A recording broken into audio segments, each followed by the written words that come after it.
It is with humility and a sense of responsibility that I address you today, following my appointment as Administrator of Rivers State by His Excellency President Bola Ahmed Tinubu, GCFR, Commander-in-Chief of the Armed Forces of the Federal Republic of Nigeria.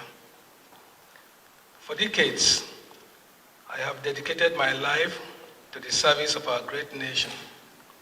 First, as a member of our armed forces, where I had the honor and privilege of serving as the 20th Indigenous Chief of the Naval Staff, and more recently, as Nigeria's High Commissioner to the Republic of Ghana. After what I believed to be my final retirement from public service, duty has once again called. I have answered not for personal ambition, but out of an abiding commitment to the peace, stability, and prosperity of Nigeria as a whole, and more specifically, Rivers State. My appointment comes at a difficult and consequential moment in history. The political impasse of nearly 2 years in Rivers State has paralyzed governance, desecrated democratic institutions, threatened security, and undermined the economic and social fabric of the state. It has deepened divisions among the people and cast a shadow of uncertainty over the future. These are realities we cannot afford to ignore. As a son of the Niger Delta, I'm one of you, and I recognize the weight of this moment, the expectations of the people, and the challenges that lie ahead. The uneasy calm that pervades the state is palpable, and I feel the weight of families, young and old, businesses that have made both little and huge investments in Rivers State, uncertain what the immediate future holds. Mr. President's proactive and decisive action to declare a state of emergency and my subsequent appointment is primarily to ensure stability of livelihoods for citizens and residents, restore peace, security, and stability for economic activities to continue to thrive, and avert any disruptions to the way of life of the people of Rivers State. My mandate is clear: to restore law and order, stabilize the polity, and to create the necessary conditions for the full restoration of democratic institutions and representation. This is not a task for one man alone. Success will depend on the collective effort of all Rivers people, elders, political leaders, traditional rulers, faith leaders, youth, women, the media, and civil society. I do not come as a partisan actor, nor as a competitor in the struggles that have brought us to this moment. I come as a servant of the state, entrusted with the solemn duty of restoring peace and order so that Rivers State can move forward once again and reclaim its rightful place as the oil and gas capital of Nigeria, and I dare say Africa. My role here is to ensure that the lives and livelihoods of our people are not held hostage by crisis and instability. Governance is not a solitary endeavor. True stability and renewal requires the collective will of the people. I extend my hand to every son and daughter of Rivers State, regardless of political affiliation, ethnicity, or creed. I urge you to remain law-abiding, peaceful, and optimistic. Let us set aside our differences and work together to rebuild trust, restore stability, and protect the future of our children.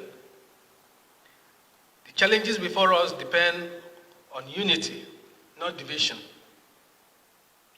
on cooperation, not discord, on forward thinking, not backward grievances. A commitment to unity, cooperation, and dialogue must be the fulcrum of all engagements going forward. Destruction of national infrastructure in the name of agitation is something we in the Niger Delta have since put behind us. Through collective engagements, our people have become more aware of the collateral damage that comes with it. Not only does it deprive government enough resources to provide necessary critical infrastructure and services, the damage to the environment has left vast areas of the Niger Delta extensively devastated, affecting the health and livelihoods of our people. We must resist the temptation to return to those ugly days. Dialogue and honest engagement has proven time and time again as a veritable tool for resolving differences and conflicts of any kind. Let me be clear. Under my leadership, civil liberties and fundamental human rights will be respected and protected. The rule of law will remain sacrosanct.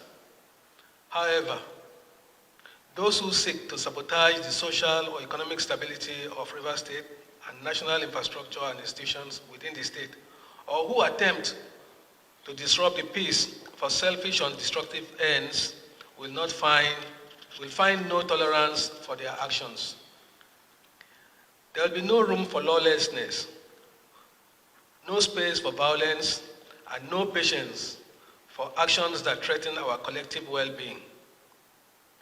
We will not act arbitrarily, but neither will we hesitate to enforce the law where necessary.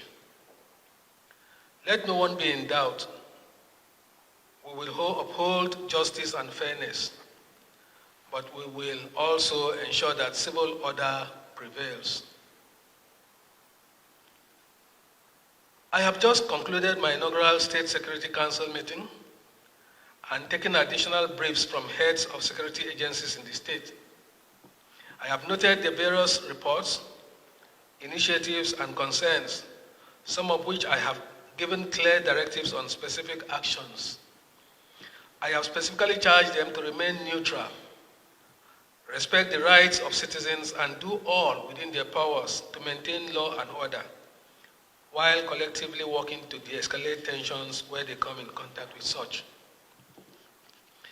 In the coming days, we will move with deliberate speed to articulate a pragmatic roadmap for the next 6 months to ensure that every government bureaucracy is properly functioning.